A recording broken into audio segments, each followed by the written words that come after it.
Our guests today are model citizens.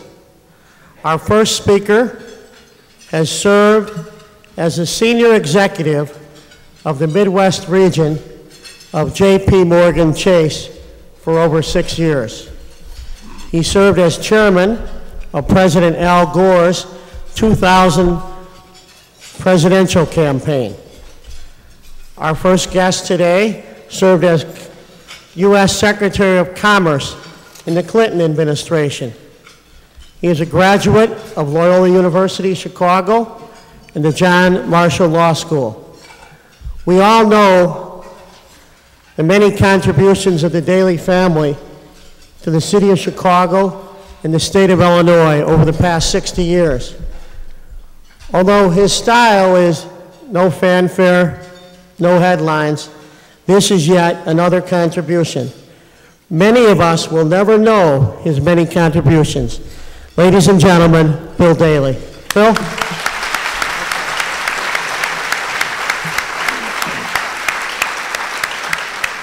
Thank you very much, Jay, and thank you and the board members of the City Club for having us today, and thank you for what you do for the vitality and life as a great club in Chicago, the civic vitality and life of this great city and the state of Illinois. You keep us all engaged and on the edge, on cutting edge of issues that matter to our communities. So we thank you very much, Jay. And thank the club for once again having Advance Illinois here before you to present our comprehensive report card on the state of public education in Illinois. And thank each of you for joining us. Now, as someone who really feared every report card I ever got in school, I don't think you should fear that as much as I used to, but this is an important day for Advance Illinois, and we hope you believe it's an important day for the state of Illinois and for our future.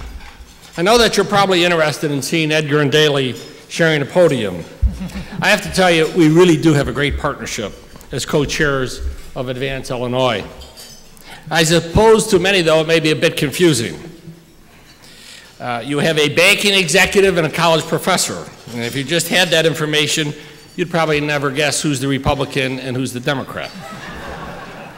But we did get together in 2008 as co-chairs of Advance Illinois because we both understood the urgency and need to improve our schools, and both believe that education reform is truly a bipartisan issue.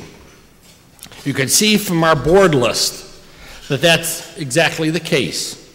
We have CEOs and community activists. We have, of course, Democrats and Republicans, downstaters and Chicagoans, teachers, and also college presidents. We were founded in 2008 as an independent, objective voice to promote a public education system in Illinois that prepares all students to be ready for work, for college, and also for democratic citizenship. We're releasing this report now for two simple reasons. First, we firmly believe that with so much at stake in our schools, we must make informed decisions. It's easy to think narrowly about our educational health, limiting our analysis to the latest round of test scores. In reality, there are other factors that tell us how we are doing and indicators that can alert us to what may be coming. Second, for the first time in a very long time, the state has a comprehensive and also ambitious reform plan. Led by Chris Cook, our state superintendent, and his team, Illinois put together a very strong application for the federal grant program, Race to the Top. Importantly, they did so with active participation of very diverse stakeholders, including union leaders like Audrey Soglin and Ed Geppert, higher education leaders like Judy Irwin and Don Sevener, Jeff Oberzoot and Elaine Johnson, administrators and leaders like Mike Jacoby, legislators like Senator Lightford, Senator Meeks, Senator Staines, Senator Chapalavia, Representative Mitchell, Barbara Finn Curry, Representative Smith, and Representative Eddy. And the P20 Council, ably chaired by one of our members of Advance Illinois' board, City of Chicago Clerk Miguel DeValier, and Governor Quinn also, and especially Julie Smith of his staff. We may have missed out on the $400 million in Race to the Top funding, but we did secure over $165 million in other federal grants. And now we have a very robust roadmap to change. As importantly, some of the reforms outlined in the plan have already been put into effect. This report card reminds us how urgent the need is to strengthen our schools. It also gives us a baseline against which to measure our progress. The hard truth is that Illinois has fallen behind educationally. We trail the nation in most measures of educational success. And while the United States used to be an education leader around the world, we are no longer. For years now, the U.S. has lagged its trading partners in both reading and math achievements. In the 21st century, when jobs can and do move easily around the globe, the disturbing news is that we now lag behind other countries in overall educational levels. Where we used to have the most educated workforce in the world, we now rank 10th. And each year, other countries pass us by. Unless we change course, our educational deficits will cost us all very significantly. The real bottom line here, the state's civic, economic, and educational health are all inextricably linked. We cannot seek solutions for one without seeking solutions for the other. So at a time of great plans and great need, it is critical that we have a baseline from which to judge progress that we may be making. This report is that baseline. It outlines what it means to be ready at each transition, identifies the conditions in our schools that lead to success, and takes stock of the results which we may be getting. We created this report with a series of questions in mind. First, we need to know, are students coming to school ready to learn? Research tells us this is the first step and a most critical step, and that children who are socially, psychologically, and emotionally ready to learn at this stage have a much greater chance of graduating high school and then leading productive lives. Second, we need to understand, can students read and compute by the third grade? Students who learn how to read by third grade are far more likely to be academically successful and complete high school and beyond. As one local administrator put it, quote, students drop out in the 10th grade, but we lose them in the third grade. Third step, are students ready for high school level work when they leave 8th grade? Do they have the requisite reading, writing, mathematical, and critical thinking skills? Have we presented them with truly challenging coursework? Are students graduating from high school with college and career-ready skills? We know that many need remedial classes in college, costing them extra money and extending their timeline to graduation if they don't get discouraged and also drop out. We also know that employers are spending way too much money training workers in basic skills they should have learned with their diplomas. Finally, are students completing some post-secondary education?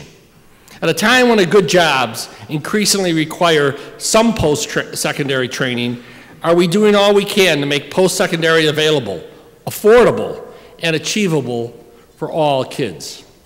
Are students, in fact, enrolling in and completing post-secondary programs? And that's really what this report measures.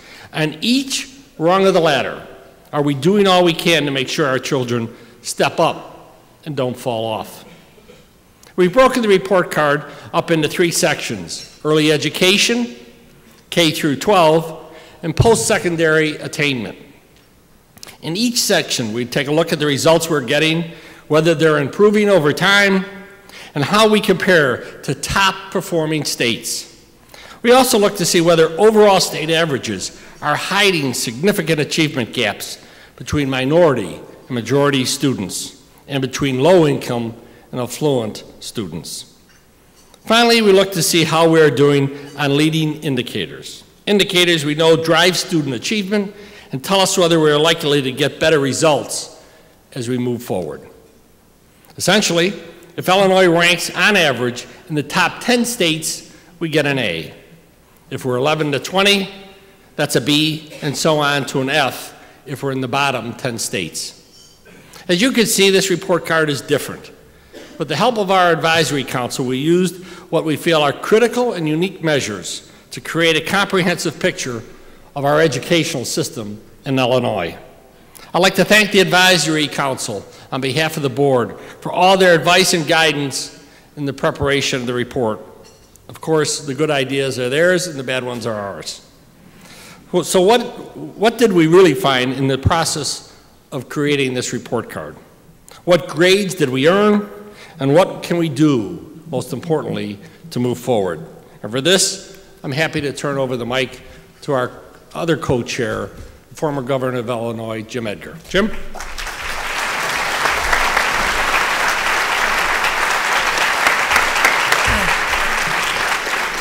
Thank you very much, Bill. And let me echo what was said in the introduction of Bill. Bill Daley is responsible for a lot of very positive things in the Chicago area. This is just one of many that he gets no credit for, and I have found it to be quite a pleasure to work with this Daley during the last few months. We have gone along well. Maybe because we're both the youngest brothers in our family. But and let me also thank the City Club for allowing us to come and share our report card with you. And I have to say, this is quite a turnout. I was thinking the last time I was in this room to make a talk was 5 years ago, almost to the day. And I was very nervous during that talk because I had to decide in 10 minutes when the speech was over, I had a press conference to say whether I was going to run for governor or not. And I changed my mind several times that day on what I was going to do. Fortunately, I think I guessed right with my final decision, and it allows me to be here today in this capacity. But what we're about here today is just as important as who's going to run for governor, and in many ways more important to the long haul of this state.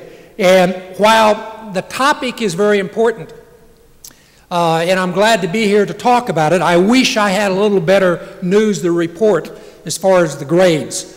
And I don't know, we got divided because I am the college professor, I get to give the grades, I guess. So here are the grades, and let me start first with the good news, and that has to do with how the state is doing in early education.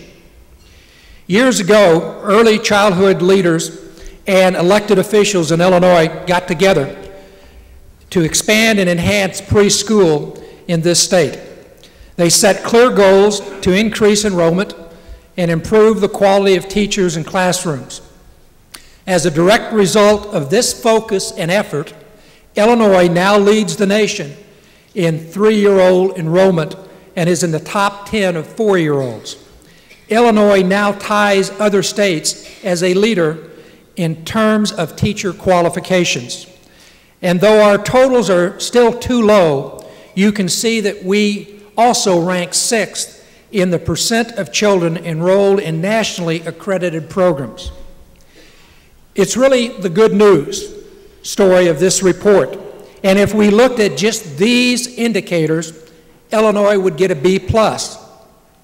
Unfortunately, there are other critical gaps in our data. First, although we know that as children get older, Illinois has some of the worst achievement gaps in the country, with poor and minority students lagging significantly behind their more affluent Caucasian peers, we have no reliable way of knowing how early these gaps begin, how bad they are, or exactly where they are. That makes it tough to identify patterns and offer solutions. Second, Latino children now comprise 27% of early education and represents the fastest growing segment of the population in Illinois. We know some Latino children are falling behind even before they start kindergarten. And we recently became the first state in the country to require bilingual preschool. Yet, we have no reliable data on how many bilingual slots are available and how many students remain unserved.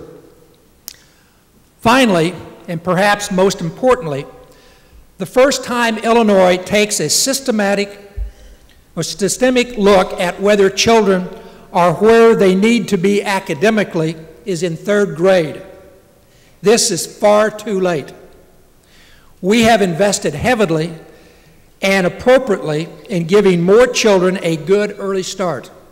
Now we need to know if children are starting school ready to learn. Because the state lacks critical outcome data, we had to give early education an incomplete. So what can we do? We are overdue to define what it means to be kindergarten ready, developmentally, socially, emotionally, and to develop a developmentally appropriate way to assess how we're doing. With the help of Ounce of Prevention, the Erickson Institution, and Advance Illinois, the State Board of Education has convened a state working group to look at this important question. When they make their recommendations, we urge agencies and the legislature to take appropriate action. And will it make a difference? Some states and some districts here in Illinois have already developed a strategy for measuring kindergarten readiness. In Decatur, Illinois, for example, we have seen it make a real difference. There, evaluating kindergarten readiness lets educators and families identify problems early and intervene. This has created a dramatic jump, essentially doubling the percentage of kids who start school kindergarten ready. We need more and better information to understand who is being served. The state recently won $22 million in federal grants to build out a longitudinal data system to collect more accurate and complete information on kids and to follow them from birth through higher education or into the workforce. As a result, we expect to have more and better information to report in years to come. Now let's move to K through 12. Looking backwards, the news isn't very good. In fact, the news is terrible. We have looked across a wide array of available indicators ranking Illinois' performance against that of other states, and Illinois gets a D. We're sorry to report this, and it reflects more the long-standing challenges we face than recent activity. In 4th and 8th grade math and reading, our kids scored in the bottom half of the nation, which is just a third demonstrating proficiency on national tests. 75% will graduate high school, placing us 19th nationally, but still means 41,000 dropouts every year. Roughly 60% of students demonstrate work readiness, which is a promising sign, but just 22% demonstrate college readiness on the ACT exam, putting us in the middle of the national pack. Now, there is a bright spot here. We are one of 5 states where all students take the ACT test, as opposed to just college-bound kids. Of those states, we posted the highest average score. We also have some of the largest achievement gaps in the country, with white and more affluent students routinely performing 3 to 4 times as well as low-income and minority students. But we look beyond just test scores. We know that learning conditions and teachers' effectiveness are leading indicators of student achievement and drive academic growth. Indeed, research shows that if a low-achieving student is paired with an effective teacher for 3 years in a row, he catches up. Other research and practice demonstrate that students make stronger academic progress when their school is safe, when they feel supported, when they are held to higher expectations, when teachers work collaboratively and are supported in turn by their principals, and when families are involved. In addition, combined with strong instruction and other factors, extending the school day has also been shown to boost learning. Finally, if we want to know whether graduation rates are likely to improve, we might take a look at the percent of freshmen who are ready to promote to sophomore status on time. Research from the Consortium of Chicago School Research indicates an overwhelming relationship between kids who are on track at the end of freshman year and those who go on and graduate 3 years later. It's an innovative and practical early warning indicator at the school level and more broadly for state levels. How does this news here look? As critical as student achievement is, we have virtually no way to measure the effectiveness of our educational workforce. We don't know if it's improving or declining, or whether there are disparities in the caliber of people working around the state. In terms of learning conditions, again, we don't have enough reliable data, and where we do have data, the news isn't particularly good. Nor do we have information outside Chicago on whether freshmen are on track or not. We do know something about the lengths of our school days. In Illinois, our kids are required to spend 5 hours a day, 176 days a year in school. That's 180 hours a year of instruction and ranks us 41st in the nation. In top performing Massachusetts, kids are getting at least 990 hours a year. If you do the math, that is over 1 additional year of schooling from K to 8th grade. In South Korea, a top-performing nation, children get over 2 years more instruction than Illinois children do. Imagine how much more a student can learn with much more time. The amount of instruction hours, however, is not a magic bullet. Obviously, what goes on while students are in a classroom is still what matters most. Still, there are numerous ways to expand the school day, and it's hard to argue we shouldn't take a closer look at whether and how to do so. It's conventional wisdom in education that test scores are lagging indicators. That is, they are the last thing to improve. When good work is in progress, as it is here in Illinois, it will still take time for that to show up. That's all the more reason for the state to get serious about measuring and discussing key leading indicators that help schools make smarter decisions and that let the public know when things are moving in the right direction. Some of these are easier to measure than others. The new longitudinal data system should help with measuring extended school days and freshman on-track rates. And there are affordable, high-quality learning conditions surveys out there that we might use to collect such information and put it to work at the school and district level. It's obviously tougher to measure teacher and principal effectiveness, but it's simply too important to ignore. And there is some encouragement movement on that front here in Illinois. Recent legislation passed strengthened the teacher and principal evaluation process to include student growth.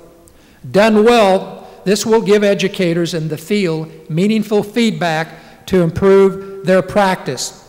It will also give us a way to talk about the state of our workforce. We didn't get in this situation overnight, and we're not going to get out of it quickly.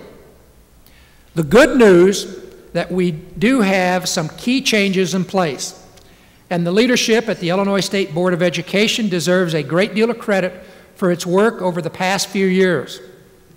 We hope that means we'll start to see programs and progress on these measures in the years ahead. The third and final section of the report card focuses on post-secondary attainment.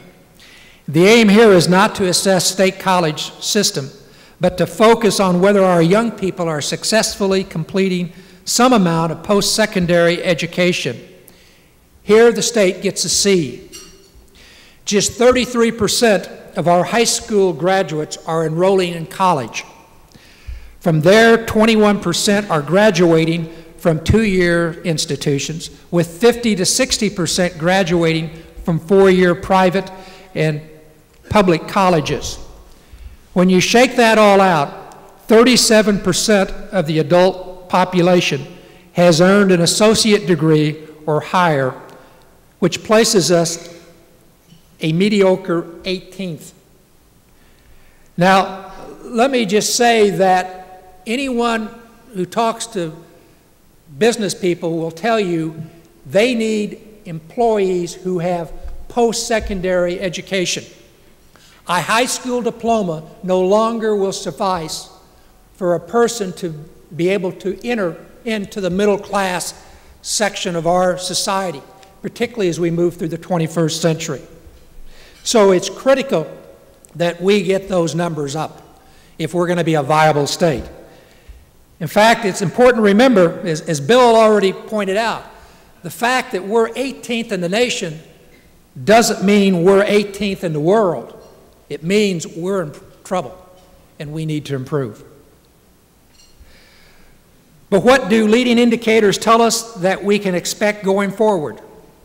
Students who need remedial courses as they start colleges are much more likely to give up before they earn a degree, and affordability has a natural and obvious impact on enrollment.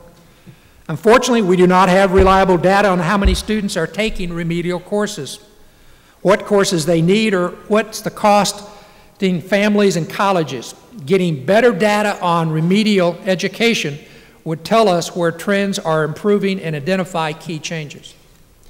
As for affordability, Illinois, when I left the governorship, was at the top in the nation when it came to financial aid and affordability for higher education. We have now dropped to 42nd in the nation. It currently costs an average family 35% of their income to send a child to a four-year public university. If we want to expand post-secondary completion, we have to be worried about access. We need to understand what combination of tuition cost and financial aid accounts for this drop in affordability and what can be done. If we look at our ladder, it tells us a disturbing and consistent story. The data tells us that roughly a third of our kids are getting where we want them to go.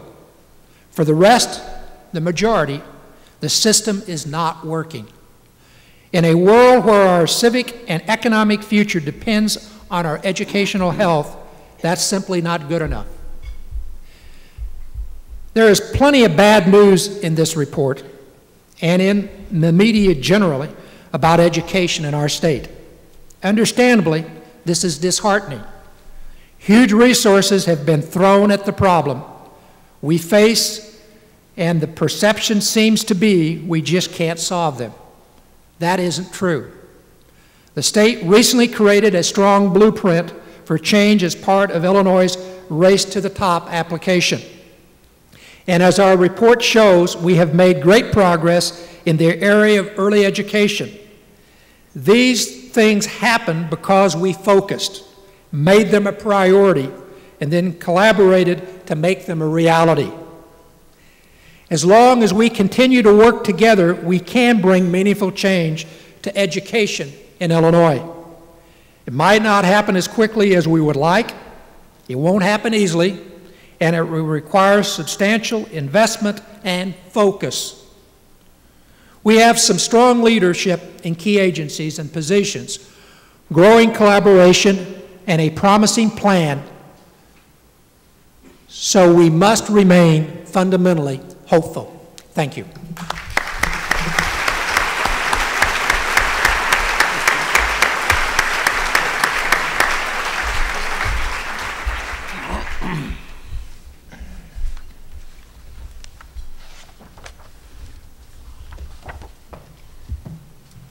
Well, thank you very much for your remarks, Governor Edgar and Secretary Daley. If people have questions, if you would just hold them up, our staff will circulate around and pick them up. And we'll begin asking questions because I've already received several. The first is from City Club member and Mr. Education in Illinois, retired State Senator Art Berman. Art, where are you? Over here. Very simple question, and I don't know who wants to handle this first. When will we see school funding reform?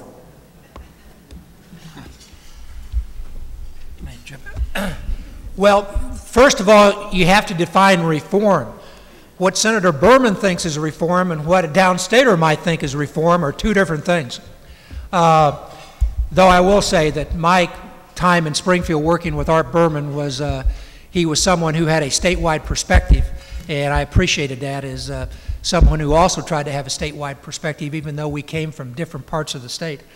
I don't know, Art, to be truthful, if we will ever have a satisfied program for everyone in this state on school funding.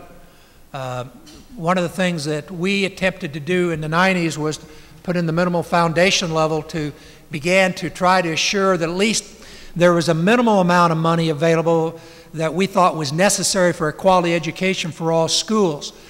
We never in Illinois, I think, will have the same amount of money spent on all schools as long as we have local public school districts.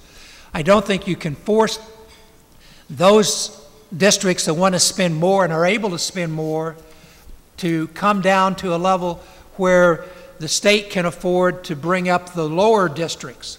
So I think there always will be some difference in the amount. What I think we have to assure, and what we've tried to assure, and sometimes more successful than other time, is that there is a minimal amount available that is necessary to provide what is viewed as a quality education. That doesn't mean everybody's going to get the Cadillac, but it means that they should have an education that will allow them to move on to higher education. One of the frustrations we found in the 90s that we had many schools in the state that couldn't afford to offer the courses that were required just to get into the University of Illinois. And that was one of the reasons we put in the minimal foundation level, which was to bring them up to what we thought was a level necessary to provide the basic needs of education. That's something that needs to continue to be looked at. It needs to be continued to be raised as costs go up. But again, I don't think we'll ever reach the point in Illinois where we have the same amount of money for all school districts unless we just have one school district in the state. Thank you, Governor Edgar. This question is from Ziomara Metcalf.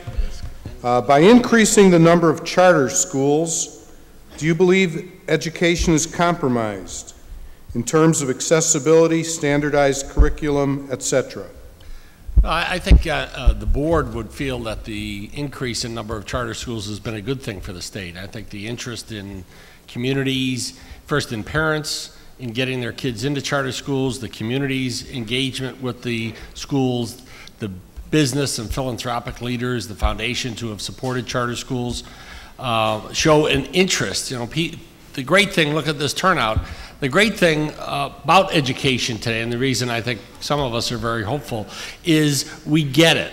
And I think the more people who want to get into this debate, into the discussion, be part of charter schools or public schools, private schools, is going to help the state. So I think the fight with charter versus public, we should get beyond that, and people who want to support charter schools and the increase in number, we think is a good thing for the state and part of a reform and an improvement. Let me just say, maybe if you had made a different decision 5 years ago when you left this room, we'd have a better situation in the education system. Whoa. This is the City Club. You know, we're open for all sorts of questions and opinions and answers. Maybe something not quite as complicated. This is from City Club member Leighton Olson. What's the future of digital textbooks and digital video in K through 12 in Illinois? Well, I think there's no doubt digital textbooks or technology is fundamentally going to change the way people learn. I mean, you can look at the secondary education system of America, how it's changed dramatically. People are online, people who work out of their homes, or family members who may be in homes that want to continue education but can't afford or can't travel. No question about it, technology is going to change all this. We at JP Morgan Chase Foundation support a number of technology ways to help young kids starting in kindergarten to learn better using the technologies of today.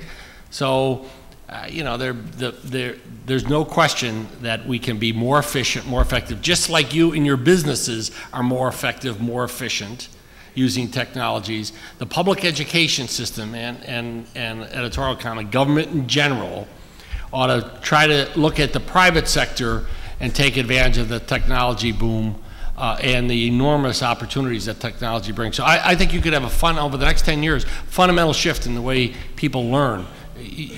Kids, all my grandkids, our kids, they're learning differently. They live differently. They live with technology. They're most comfortable with it. We have to get used to it. And the people who administer the schools and the education systems have to get with it because that's where the kids are. Well, let me just echo that. I think, again, my grandkids know much more about technology than their grandfather does. In fact, Dakota, my grandson, is in charge of trying to program my telephone and to help me out with my iPod. And I think it's a great way to get to young people. They respond to technology, and I think it is very important that people in leadership understand that, and we shift our delivery of information or our learning process to take advantage, because kids like the technology much more than they probably like a teacher lecturing or a textbook. So again, it's really a great opportunity, I think, to help us in our attempts to improve education opportunity in this state. Thank you, Secretary and Mr. Governor. And probably if we asked everyone else in this room, how many of the rest of us have our grandchildren program our cell phones, a lot of hands would go up. This is from, this person would never pass my handwriting test. Okay, I'll try. Dr. Conrad Spirison with LaSalle Bureau, Putnam County, NCR-BC. Okay, the question is, what high-quality learning condition surveys are out there? You know, probably Robin Staines, our executive director, probably have a better sense nationally as to what's out there. I don't know if you want to jump up, Robin, and answer it, or I don't know, to be very frank with you, the answer to the question. Oh, the one thing that we had at a board meeting, I made reference to the people who track, they're from the University of Chicago, who track readiness of freshmen for sophomore year.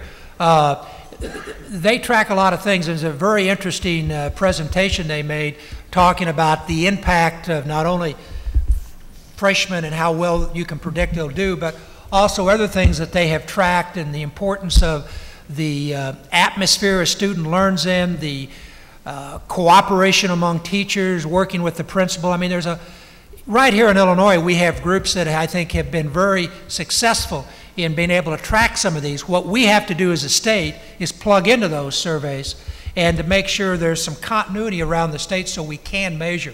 As you could tell by my remarks, there's a lot of blank spaces when we try to look at education, because we have not done as good a job as we should have as trying to track progress.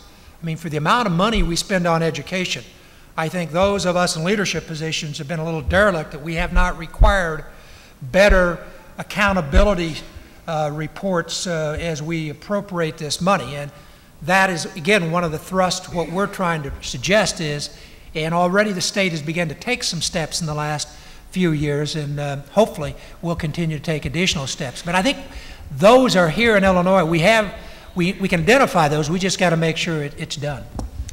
Okay, and I'll try to lump a few questions together. Here's one from Anonymous. This is probably the same person. If you go to Millennium Park at the Wrigley Peristyle, the names of everyone who's contributed $1 million is listed, and the very first name on the list is Anonymous.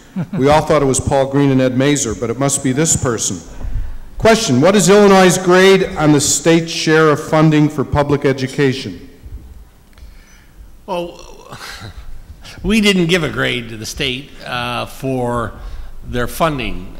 Look at, we spend, the taxpayers of Illinois spend a lot of money on education.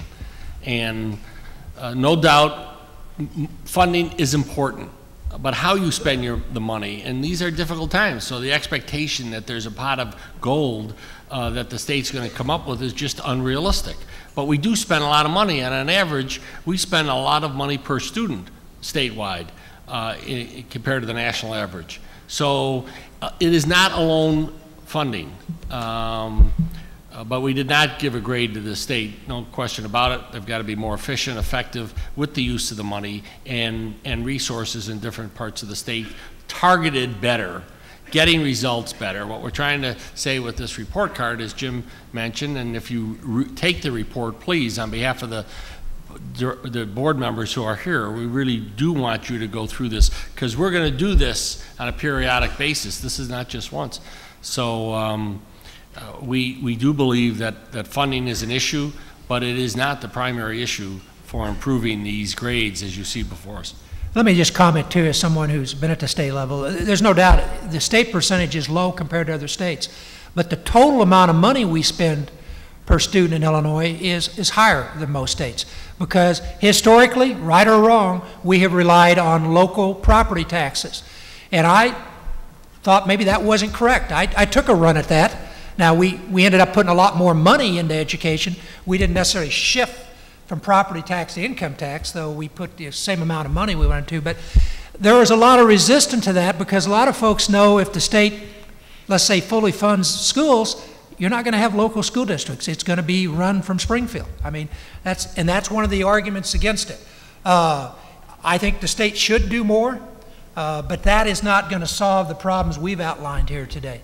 The problems are we've got to make sure even the money we have today, which compared to other states is significant, we need to make sure we're using that money in a more effective way. And too often this debate and this discussion revolves around just on how much money and how much more money.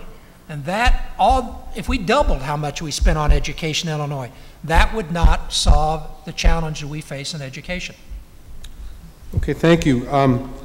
There's a couple of questions here regarding the teachers' unions and administrators. Are they impediments to achievement, or can they be part of the reform picture?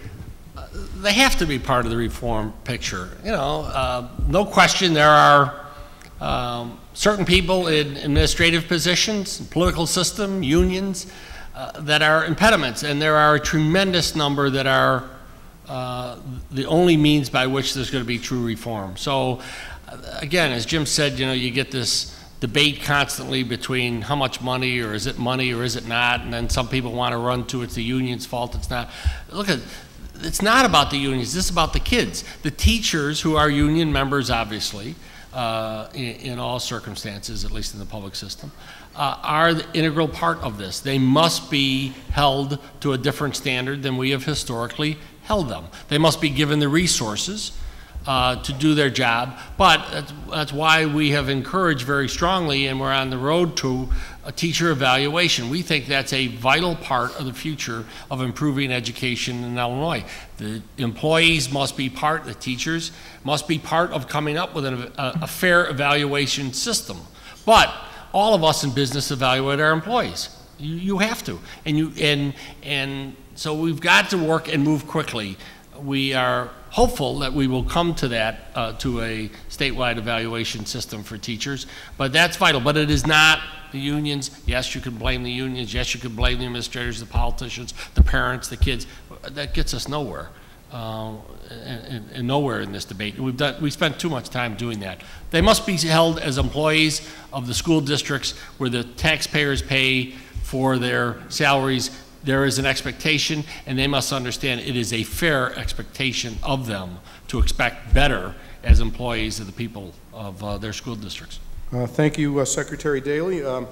Governor Edgar, questions from Sandra Guthman with the Polk Brothers Foundation and our board member, Anne Marie St. Germain.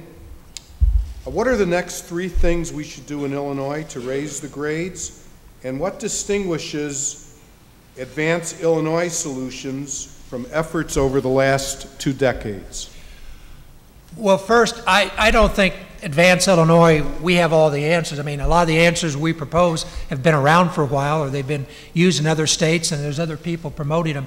I think what we felt like, we come at it a little different perspective.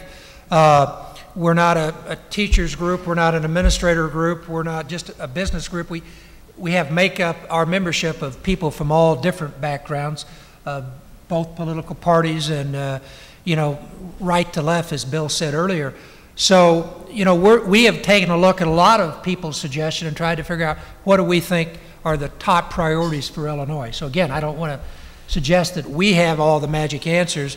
Any suggestions we have, probably we've borrowed them from somebody else. I think the first part of that question is, what are the first 3 things we need to do? Yeah, what would be the next? Well, again, I think go back to some of the things that have now been put in place recently in Illinois. A lot of it just in the last few months because of our attempt to win the federal dollars. I'm not a great one on federal dollars, but I think that exercise, while we didn't get the top amount, we did improve how we did things in Illinois trying to get it. And that's still in place. And while we didn't get the money from the federal government, we did, I think, bring about some significant changes. And the $22 million we got for the longitudinal data system might be the best $22 million we ever got from the federal government for education, because that will begin to allow us to really, in a much more effective way, to measure how effective our educational system is and to try to determine where we have problems. So that one thing alone, I think, will help us improve in Illinois. A second is, if we get the data and we see we got a problem, then we got to make changes. Not just in education, I think in all parts of life. It's hard to change, particularly if you're the author of the current plan or if you're in place. And I think what this study shows is we need to bring about some change. And with this new data that we expect to be receiving, I think are going to be in a better position to bring about change, and we just need to make sure we have what it takes to do that change. Thank you. Okay, I have 2 questions here. One is from Alderman Willie Cochran of the 20th Ward, City of Chicago, and the other is from David Sinsky, who's with After School Matters. And both deal with cognitive and emotional issues that affect learning capabilities of children across all socioeconomic levels. The need to invest in more schools that address this is important. For example, After School Matters offers a robust learning environment and also addresses emotional needs of young people. Are after-school opportunities included in your description of extending the school day as a strategy to improve outcomes? We didn't prescribe what the longer school day, obviously, in encouraging longer school day should be made up of. I'm obviously a big believer in the program of After School Matters that my sister-in-law has driven, because it's a way to, it was originally started as kind of a way to fill those vital hours when kids get out of school and parents come home from work, to engage, keep them engaged, because it's such a difficult period for a lot of young people, especially in those challenged communities. When you look at the increasing crime in those hours, the whole thing. So I think it's got to be part of a longer school day, if obviously a broader set of activities for kids to learn. The question by the older person on emotionally challenged kids, when we talk about focusing on the early, those kids being ready as they come into kindergarten and emotionally, we make sure that they're emotionally able to handle what they handle. It is a big problem, especially as you get into very challenged communities. And somehow we've got to focus even pre-kindergarten, obviously, with resources. And for those kids who are at high risk, it is vital, because a lot of them, as the older person knows, come in and they're behind a big 8 ball, even at an age of 3 years of age. Thank you. Governor, this might be a question right up your alley right there. It's a question about the lottery. What happened to those funds? How come they were diverted from education? If you see me smile, every legislator in the room is smiling right now. That is the most asked question. What happened to the lottery money for education? I'm now going to play historian because I've been around long enough. I was there when the lottery passed. The lottery passed in 1973 because of, because of your father.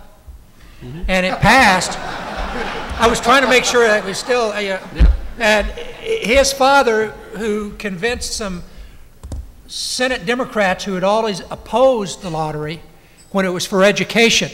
And the reason it passed was to help fund the RTA. It was to offset the sales tax money that was going to go to the RTA. So this myth that has been built up that the lottery was passed for education. They tried it for years. They never could pass it. And it finally passed in the fall of 1973 as part of the compromise to create the RTA. And the reason was it passed was Bill's father had a friendly discussion with some rather reluctant Democratic senators, and I think I used to remember who they were, and they saw the light. And they voted for that. Then after that, every legislator used to always get asked what happened to the lottery. Well, finally, legislators got tired of being asked, and they changed the law that said the lottery money goes straight into the education fund. Now, that just meant in lieu of the general revenue fund, they had to take a little of that to pay for the RTA. But even if the lottery was solely for education, and I'm not sure what it is, when I left office, and I don't think it's gone up a whole lot, it made the state about $500 million. Now, that's a lot of money, but we spend, how many, 10 billion? 22 billion. 22 billion state money, general revenue. So again, even if the lottery had gone solely to education, it's really a drop in the bucket to what the education needs are in the state of Illinois and what we're paying. So while that question gets asked and everybody's always looking for that kind of easy way, the sin tax to pay for a government, it just doesn't raise enough money even if that had just solely gone to education. Now, in no way am I suggesting we repeal the lottery, because they don't have $500 million to lose down there right now, and we never do. But that never was going to solve the financial problems of schools. It's going to have to come from the major general revenue sources, the income tax, the sales tax. Sin taxes, while they help a little bit, they're not the silver bullet a lot of people think they are. Just proves Jim's kept his memory pretty strong. Yeah, and now that, Pam Brown, now that you see the light, go out there and dispel any of those myths that people still are talking about. We have time for 2 or 3 last questions. One is from board member Martha Jantho. We hear about graduation rates. Is anyone looking at the relationship between graduation rates and achievement grade levels? I'm sure. I mean, I don't. If their question is to ask for an organization that's looking at it, it may be something that we in our next go round will focus on. But I'm sure there are organizations looking at it. We haven't, but I'm sure there are some who are doing that. Okay. Well, I'm not sure if this is what that question intended, but I think, what was it, 71% of our students are graduating from high school.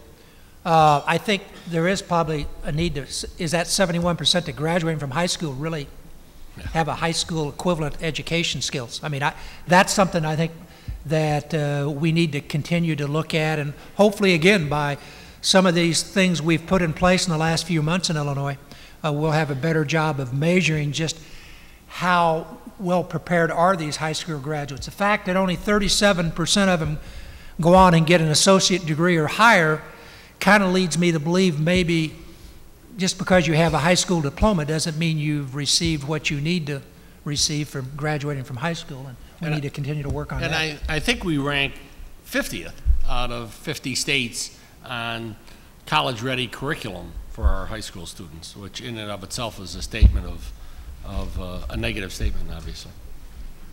Okay, and a question here. Are there any key reforms that we can take away from our foreign competitors that you're aware of? Well, length of school day, I mean, that's, I think, one that a lot of people feel we need to do in this state, and the indication not only in other nations but in some other states, it works. Now, the one thing, I was busy revising my remarks. Initially, in my remarks, we had Texas as an example of where they actually go 2 years more from kindergarten through 8th grade. But Texas scores are not as good as Illinois scores, I don't believe.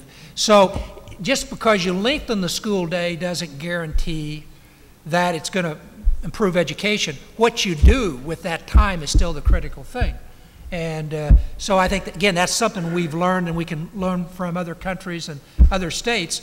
Not only you lengthen it, but what type of quality of educational opportunity do you give the students, and how can that be transferred here to Illinois? Let me just mention one other thing in addition to the length of school day. As those of you who travel around the world and where you see educational systems that are really producing very different and much more positive results than we have in this country, you see a tremendous importance put by the families on their kids, on education. You go to Asia, where we've seen tremendous improvement there and the successes in Asia. That is the most important thing for the family. And I think we have to re-engage that with all the families of young kids, that they have to, it's not the government's responsibility, it's not the teachers' union responsibility, it's not the mayor or the governor's responsibility. You as a parent have the responsibility, and the parents and the family structure has to make sure that that is most important, and the kids understand it. And the parents are not pushing it off on somebody else. That is a main difference that I've seen as I've traveled around the world and see where education systems and the family believes that's the most important thing they can give their children. And we've got to get that in our country. It was that for many years, and I think that's a big piece of the breakdown here, is that it is somebody else's problem. The responsibility of educating our kids start with the parents. And until that gets back as the primary group responsible, not the teachers, not the politicians, not the school building, but the parent, this will be a very difficult thing to change. Okay, and of course we realize the Chicago scores are better than the Texas scores. It was Bears 27, Dallas 20. Very last question, Jennifer Steens. There's a lot of Steens here, okay. Would either of you be willing to share with us which of the candidates for governor you think would make a better choice from an educational perspective? No. No. Let me just say, whoever wins that election, they have my sympathy. Because the challenge is facing the next governor, not just in education, but I think, as this report indicates, education has to be a priority, and I'm sure both candidates will tell you it is a priority. They might have different approaches. But education is just one of many challenges that the next governor is going to have to face. And I think everyone in this room, I'm going to play college professor and give you my civic lesson here. Everyone in this room needs to be involved in that process. On election day, whoever you're for, you need to vote. But also, I think you need to be ready for some really tough decisions. And many people in this room, with your expertise, hopefully, will be involved in trying to find solutions to those problems. There's no doubt education will be one of the top ones. And again, I think if you listen to both candidates, they'll say that education is a priority, and I think it is. I think they're both very sincere people. They just have different points of view, and may the best man win. Yeah, I would agree with everything Jim said. I would say, as I mentioned in my remarks, there has been tremendous progress made already this year on reform, whether it was for the race to the top or the other, and I think Governor Quinn has been at the forefront of that and those successes in the legislature this year, and I'm sure whoever wins, as Jim said. And again, for those of us who are in business, the economic vitality in the future of this state is totally dependent on whether or not we get it right in education, not only to compete against Michigan or Wisconsin, but as more importantly, to compete against the rest of the world. Okay, thank you, gentlemen. Let's give them a round of applause.